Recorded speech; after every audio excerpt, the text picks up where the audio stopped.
Un conseil, madame, un conseil, monsieur, mangez. Y'en a qui prennent un petit coup, moi je mange. Y a-t-il un pilote dans l'assiette? Y'en a qui lèchent les vitrines, moi je mange. Bon alors Anne, tout le monde sait qu'il y a des bons et des mauvais chasseurs. Ça c'est une question que tout le monde connaît. Mais le gluten, il est bon ou il est mauvais? Alors bon ou mauvais, ça dépend. Ça dépend surtout de soi.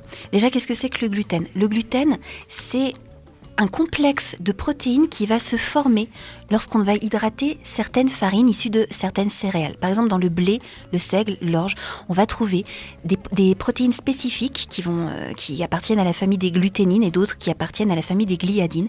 Et lorsqu'on va pétrir, tu sais, quand on fait la pâte à pain, quand on va pétrir la farine pour la panification, et ben ces protéines, elles vont s'associer en un réseau qu'on appelle le gluten. D'accord. C'est quoi le problème avec le gluten alors? Alors du coup, il y a 3 types de problèmes différents potentiellement avec le gluten. Le premier, le plus grave, c'est la maladie cœliaque, qu'on appelle aussi l'intolérance au gluten. Au moment où les personnes qui sont atteintes de cette maladie mangent du gluten, il y a une réaction immunitaire anormale au niveau de l'intestin grêle qui va créer une inflammation qui va endommager la paroi de l'intestin. D'accord. Voilà, les petites villosités de l'intestin qui sont responsables de l'absorption des nutriments, elles vont être arasées, elles vont être très abîmées. Du coup, ça va entraîner des troubles digestifs, des diarrhées, etc. Ça va entraîner de la malabsorption, donc de la dénutrition. Et on a aussi des symptômes au niveau psychique. On va retrouver des désordres psychiques. Ok. C'est une maladie qui est assez rare. On va trouver aussi, deuxième type de trouble, des allergies au gluten. Allergie au gluten, ça veut dire qu'on va pouvoir retrouver dans le sang des anticorps, les IgG, que le corps produit quand on est exposé à une substance qui est reconnue comme étrangère et dangereuse pour nous. L'arrêt du gluten, dans ce cas d'allergie, il va améliorer le transit, mais il va améliorer le psychisme. Puis il y en a un troisième type de trouble qu'on va appeler, alors c'est pas un terme médical, hein, c'est juste pour l'identifier, qu'on va appeler la sensibilité au gluten. Là, on ne retrouve pas d'immunoglobuline dans le sang, mais le fait d'arrêter de consommer du gluten, ça améliore les symptômes. Il y aurait un certain nombre de cas, bon, c'est pas facile d'évaluer. On ne connaît pas le trouble en cause parce qu'on ne sait pas le diagnostiquer. On peut juste constater, quand il y a une éviction du gluten, que ça s'améliore. Alors on a entendu parler du gluten, on va dire il y a 6-7 ans, de manière importante. Il n'y a pas eu une mode de cette intolérance au gluten? Un effet de mode? Il y a un effet de mode, effectivement. Alors, qu'est-ce que ça veut dire, effet de mode? On a des personnes qui ont des troubles, par exemple des troubles digestifs, oui, des ballonnements, etc. Et quand on ne sait pas d'où ça vient et qu'on entend tout à coup quelque chose qui est très très très mis en lumière dans les médias, dont on parle beaucoup, qu'on voit beaucoup, etc., qui commence à faire boule de neige, on se pose la question, et si c'était ça dont je souffrais? Et si c'était ça qui était l'origine de mon trouble? Ce qui est légitime.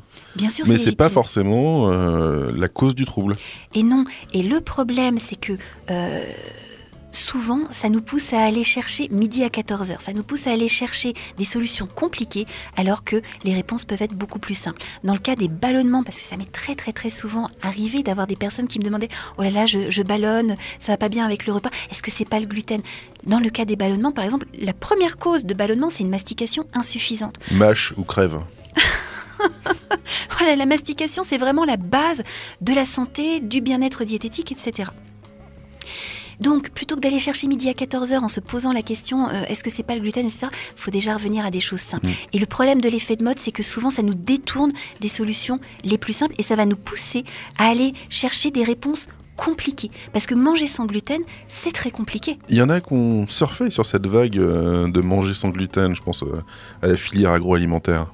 Alors oui, c'est une bonne chose pour les personnes qui ont un vrai problème avec le gluten. Voilà, parce qu'il y a une époque où manger sans gluten, c'était le calvaire. On n'avait pas de produits... voilà, si on ne cuisine pas tout soi-même, et on n'est pas nombreux à tout cuisiner nous-mêmes, hein, parce qu'on a des vies qui nous imposent un certain rythme, etc., quand on ne peut pas tout cuisiner soi-même, les choses préparées contiennent souvent du blé en France, parce que le blé, c'est une des céréales les plus consommées chez nous. C'est la base. C'est un peu la base, voilà.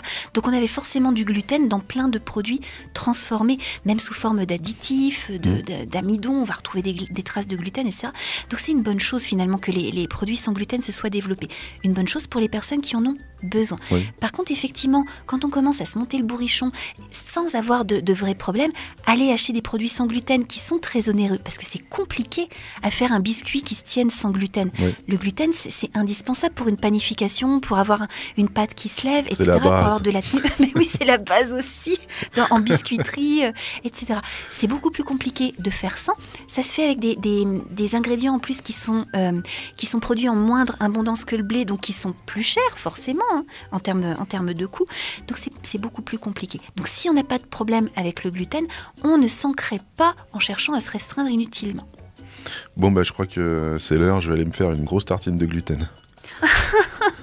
Eh ben, vérifie si c'est bon pour toi. Voilà, si tu, au moment où tu la manges, tu observes qu'il y a une bonne digestion, tu observes que ça fait rien dans le corps, dans la tête, etc. On peut sentir des fois un petit peu des petits maux de tête, même au moment où on mange, quand on est un petit peu sensible, parce que ça peut être transitoire. Oui. Voilà, on n'est pas forcément tout le temps sensible au gluten. Il peut y avoir des périodes qui peuvent même être en lien avec des vécus psychiques particuliers. D'accord. Si on regarde la symbolique des aliments, d'après Olivier Soulier par exemple, le gluten, il va nous parler du rapport au père, du rapport à la loi sociale, du rapport à la hiérarchie, du rapport à la loi du groupe, au patriarcat, etc. Il va nous parler de notre rapport à notre autonomie. Donc dans des périodes éventuellement où psychiquement on traverse des vécus un petit peu compliqués par rapport à ça, on peut avoir une sensibilité au gluten. Ça peut être intéressant d'aller explorer ça. Alors, je ferai ça, mais après ma tartine. Par exemple, régale-toi, fais-toi du bien. Merci.